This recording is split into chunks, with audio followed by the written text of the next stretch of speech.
दोस्तों, हमने आपको पहले ही बता दिया था कि दीपांजलि क्लासेस पर जो है अब रेगुलर वीडियो आता रहेगा और आपको टाइम टेबल के अनुसार वीडियो मिलेगा।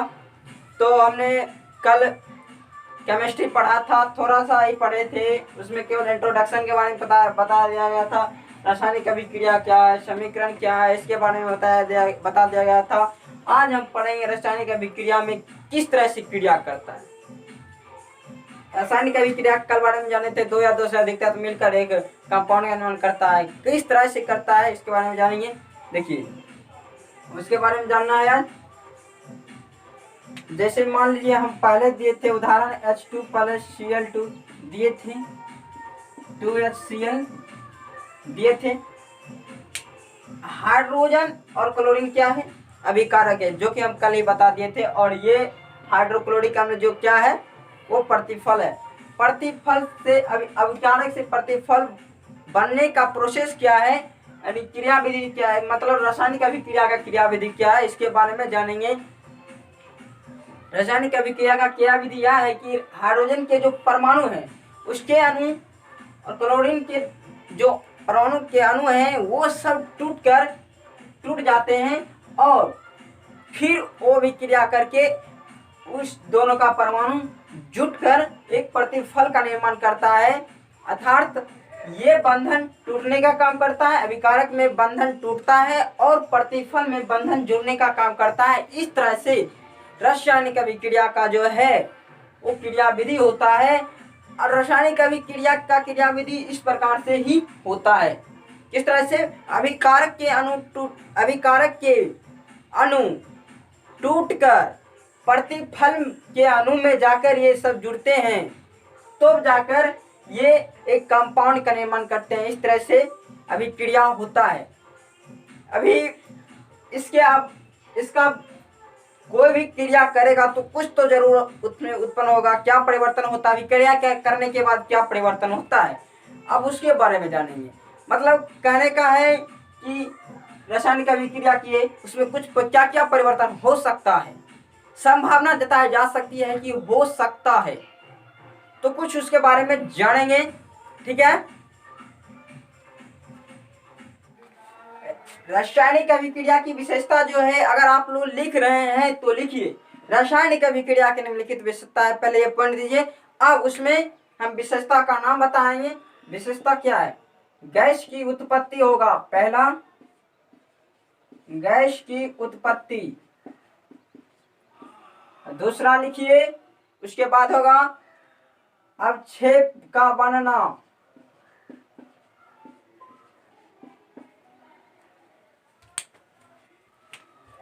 अवक्षेप का बनना, उसके बाद होगा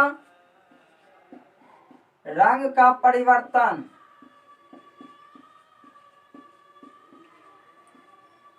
चौथा है ताप में परिवर्तन,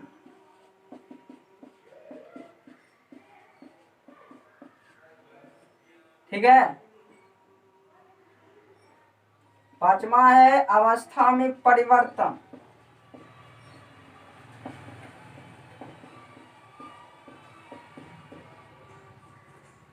ये 5 पॉइंट हैं, गैस की उत्पत्ति, अवक्षेप का बनना, रंग का परिवर्तन और ताप में परिवर्तन, अवस्था में परिवर्तन। ये 5 पॉइंट जब रासायनिक अभिक्रिया करता है तो उसके फलस्वरूप इस समय से कोई भी चेंज हो सकता है।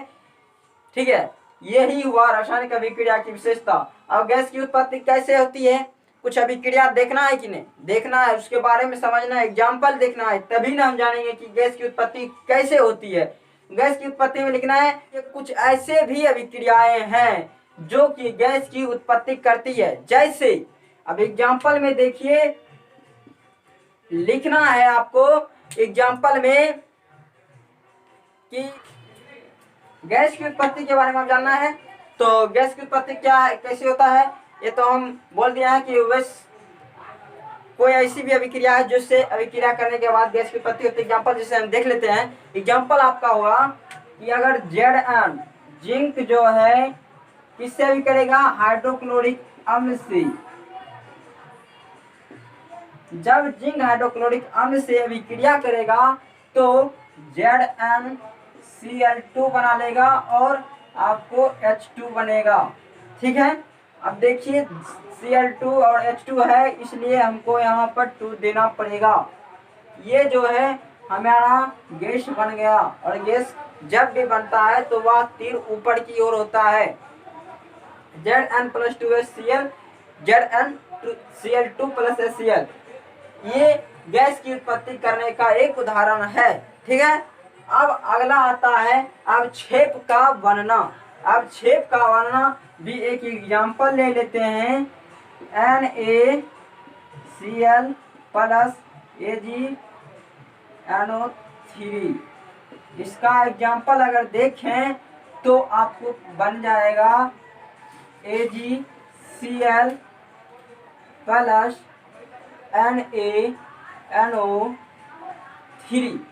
AgCl जो है या अवक्षेप बनता है। अवक्षेप हमेशा क्या होता है, ठोस पदार्थ में होता है। ठीक है, तो अवक्षेप हमेशा ठोस पदार्थ में होता है, इसलिए उसको तीर के नीचे से नीचे दिखाना पड़ेगा। रंग का परिवर्तन कुछ ऐसे भी अभिक्रिया है जिसमें रंग परिवर्तन होते हैं, जैसे आपको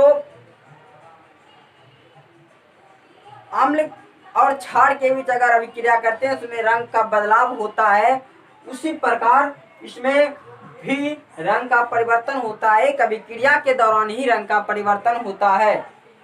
अब उसके बाद आता है ताप में परिवर्तन। ताप में परिवर्तन दो तरह से हो सकता है। ताप में परिवर्तन दो तरह से हो सकता है। एक हो सकता है ऊष्माक्षेपी,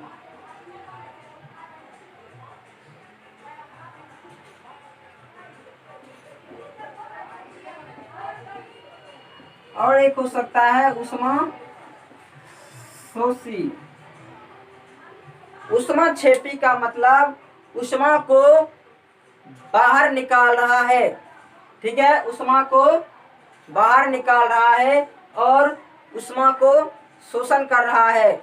अगर ऊष्मा अधिक होता है, यानी अभिक्रिया के दौरान अगर ऊष्मा निकलता है तो ऊष्माक्षेपी कहेंगे। अगर अभिक्रिया करने के बाद अगर ऊष्मा शोषित होता है तो उसे ऊष्माशोषी कहेंगे। ठीक है, और अवस्था में परिवर्तन, अवस्था में भी परिवर्तन होता है, क्योंकि आप एक मोमबत्ती ले लीजिए और मोमबत्ती जब जलाइएगा तो उसमें क्या होगा, जब आप उसे जलाइएगा तो वो कुछ उसका जो मोम जो है वो पिघलेगा और उसका कुछ भाग गैस के ऊपर, गैस के माध्यम से वह वायुमंडल में चला जाता है। तो क्या अवस्था में परिवर्तन नहीं हुआ? पहले मोमबत्ती कितना बड़ा था, अब देखिए मोम पिघल गया है और कुछ वाष्प के माध्यम से भी चला गया है। तो क्या अवस्था में परिवर्तन नहीं है? अगर बर्फ को आप गर्म करें तो क्या वो वाष्प में नहीं बदलेगा, जल में नहीं आएगा? तो यही अवस्था में परिवर्तन रहा। और इसके अगला पॉइंट हम अभी ही पढ़ेंगे, और वो पढ़ेंगे क्या, रासायनिक समीकरण की कुछ सूचना किस प्रकार से प्रदर्शित करती है, नहीं करती है, उसके बारे में जानेंगे। ठीक है, तो हम ले लेते हैं रासायनिक समीकरण का। फिर अगला पॉइंट जो है रासायनिक समीकरण लिखने के नियम, किस प्रकार से रासायनिक समीकरण को लिखा जाता है, लिखने का तरीका है क्या है, और उसमें जो चिन्ह व्यक्त किया जाता है वो क्या है, इसके बारे में अब जानेंगे। ठीक है, मान लीजिए इससे एक रासायनिक समीकरण को पहले हम ले लेते हैं और उसी से खोज कर लिखेंगे इसमें क्या होता है और नहीं होता है। तो चलिए अभी हमने पहले ही कुछ अवक्षेप का जो बनना होता है वो अभी रासायनिक अभिक्रिया में पढ़े थे, उसी का एग्जाम्पल ले लेते हैं, जो कि हम AgNO3 वाला लिए थे, उसी वाला ले लेते हैं। NaCl + AgNA, sodium silver nitrate था, और आपको यहाँ बन जाता है AgCl + NaNO3, ये हमारा बनता है। तो अब आपको पता ही होगा, सबका नाम लिख दीजिए। पहले ये क्या है, अभिकारक, तो अभिकारक लिख दीजिए। और ये क्या है, प्रतिफल, तो प्रतिफल लिख दीजिए। ठीक है, अब ये लिख दिए हैं, तो अब लिख देखिए, इसमें पहला पॉइंट आपको बनाना क्या है, यहां से आप देखना है। अभिकारक को हमेशा किस तरफ रखा जाता है, ये हुआ राइट और ये हुआ लेफ्ट, यानी बाईं ओर रखा जाता है, बाईं ओर लिखा जाता है। अभिकारक को हमेशा बाईं ओर लिखा जाता है, ये पहला हमारा पॉइंट रहेगा। और ये आप अगर लिख रहे हैं तो लिखिए, अभिकारक को हमेशा बाईं ओर लिखा जाता है। और दूसरा पॉइंट आप देखिए, अभिकारक के बीच में एक प्लस का चिन्ह होता है, क्या प्लस का चिन्ह नहीं है, प्लस का चिन्ह है, तो ये पॉइंट दूसरा लिखिए, अभिकारक के बीच में प्लस चिन्ह का उपयोग किया जाता है। और फिर देखिए आगे, इधर का काम हो गया, अब आगे बढ़े, बीच में अभिक्रिया, अभिकारक और प्रतिफल के बीच में एक तीर का निशान दिया रहता है, वो क्या है, वो तीर का निशान दिया रहता है, वो हमेशा बता रहा है कि अभिक्रिया किस दिशा में हो रहा है, यही हमें बताता है। तो लिखना है, अभिकारक और प्रतिफल के बीच में जो तीर का चिन्ह दिया गया है वो अभिक्रिया की दिशा को व्यक्त कर रहा है, ये पॉइंट हुआ। और प्रतिफल पर अब आते हैं, प्रतिफल हमेशा दाईं तरफ लिखा जाता है, और ये लिखना है, क्या लिखना है, इसके बाद वाला पॉइंट, प्रतिफल जो है हमेशा दाईं ओर लिखा जाता है। और दो प्रतिफल के बीच में, अगला फिर पॉइंट लिखना है, दो प्रतिफल के बीच में प्लस का चिन्ह दिया जाता है। हाँ, प्लस का चिन्ह इधर नहीं भी हो सकता है, अगर अकेला कंपाउंड बनता है तो इसमें प्लस का चिन्ह नहीं भी रह सकता है, लेकिन यहाँ दो पॉइंट, यहाँ दो कंपाउंड बन रहा है, इसलिए यहाँ पर प्लस का चिन्ह देना अनिवार्य है। इस प्रकार से समीकरण को लिख सकते हैं, ये समीकरण को लिखने का तरीका था। अब संतुलित करने की बात आती है, अब बताइए इसमें संतुलित है या नहीं है। संतुलित संतुलित और असंतुलित की बात आती है, तो संतुलित इसमें देखिए कौन क्या संतुलित समीकरण है या नहीं। तब संतुलित समीकरण को आपको पता कैसे लगाना है, तो आपको यहाँ पर लिखना है क्या क्या प्रोडक्ट है। यहाँ पर सोडियम है तो सोडियम यहाँ लिख देना है, यहाँ से दो लाइन लिखना है, यहाँ पर भी सोडियम लिख दीजिए। यहाँ क्लोरीन है तो क्लोरीन लिख दीजिए, यहाँ भी क्लोरीन लिख दीजिए। और यहाँ Ag है तो सिल्वर है तो सिल्वर लिख दीजिए। जो चीज यहाँ लिखिएगा वही चीज यहाँ लिखिएगा, पहले तत्व का नाम, उसके बाद इधर का काउंटिंग अलग होगा और इधर का काउंटिंग अलग होगा। अब N है तो N इधर लिखिए, ऑक्सीजन है तो ऑक्सीजन यहाँ लिखिए, फिर ऑक्सीजन यहाँ लिखिए। अब सब के आगे लिखना है कि किसका परमाणु कितना है, नहीं है। सोडियम इधर देखिए, अभिकारक की ओर देखिए, सोडियम कितना है, सोडियम 1 है तो सोडियम यहाँ पर 1 लिखेंगे। अब इधर कितना सोडियम है तो 1 है तो इधर भी हम 1 लिखेंगे, ठीक है। अब क्लोरीन कितना है तो क्लोरीन भी यहाँ पर 1 है तो 1 लिखेंगे। इधर क्लोरीन कितना है तो इधर भी 1 लिखेंगे। अब सिल्वर कितना है तो सिल्वर भी 1 है तो सिल्वर भी 1 लिखेंगे। इधर कितना है तो इधर भी 1 ही है। नाइट्रोजन इधर कितना है, नाइट्रोजन भी 1 है तो नाइट्रोजन 1 लिखेंगे।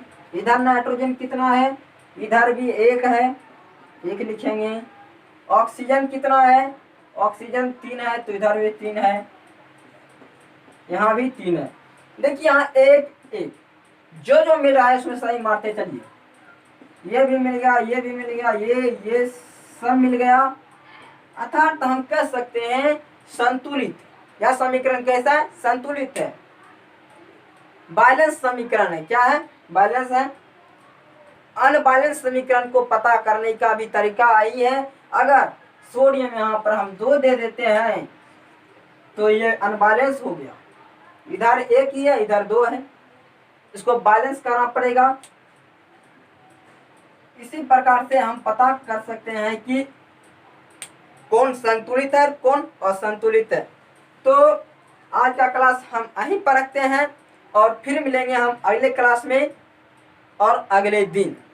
धन्यवाद। अगर आप लोग दीपांजलि क्लास में रेगुलर अगर पढ़ना चाहते हैं तो आप हमारे चैनल से जुड़ जाए, क्योंकि आपको 8 से 9 के बीच में कभी भी वीडियो आ सकता है, तो आप तुरंत उसे देख सकते हैं। अगर आप लोग हमारे चैनल को सब्सक्राइब किए रहेंगे तभी आपको पता लगेगा कि कब वीडियो अपलोड होता है नहीं होता है। ठीक है।